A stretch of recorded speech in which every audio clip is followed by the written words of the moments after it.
एक कपल जब पहली दफ़ा पेरेंट बनता है तो अमूमन ये होता है कि नानियाँ और दादियाँ रेस्क्यू के लिए आती हैं। और ये बहुत अच्छी चीज़ है, बहुत खूबसूरत रिश्ते होते हैं, क्योंकि एक नई माँ होती है, एक नया बाप होता है, उनको नहीं इतनी समझ होती है।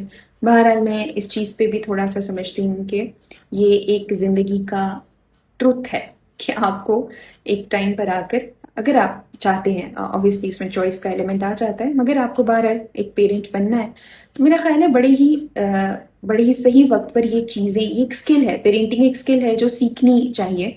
उसमें फिर आपको मदद की ज़रूरत बहरहाल पड़ती रहती है।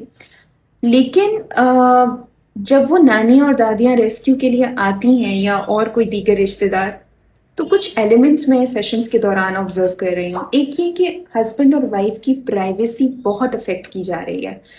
उस टाइम पर उन दोनों की ज़िंदगी में एक बहुत बड़ा ट्रांजिशन है। कुछ प्राइवेसी चाहिए, एक दूसरे के साथ बैठने की, कुछ बात करने की, कुछ टाइम स्पेंड करने की।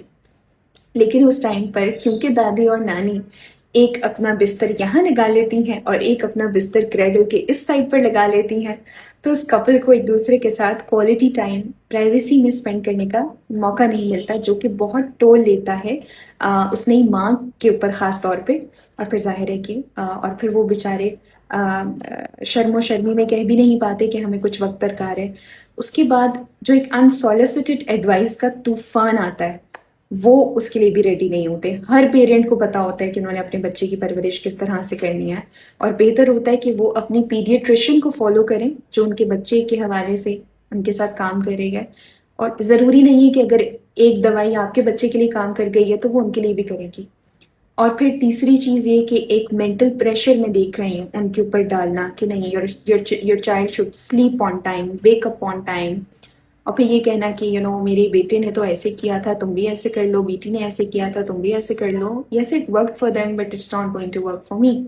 और फिर नाराज़गियों का एक तूफान और वो सारी चीज़ें, वो वक्त बहुत प्रेशियस होता है किसी भी कपल के लिए। उनके लिए उस वक्त को आसान कीजिए। मदद का मतलब कतन ये नहीं होना चाहिए कि वो मदद ही उनके लिए एक बर्डन बन जाए।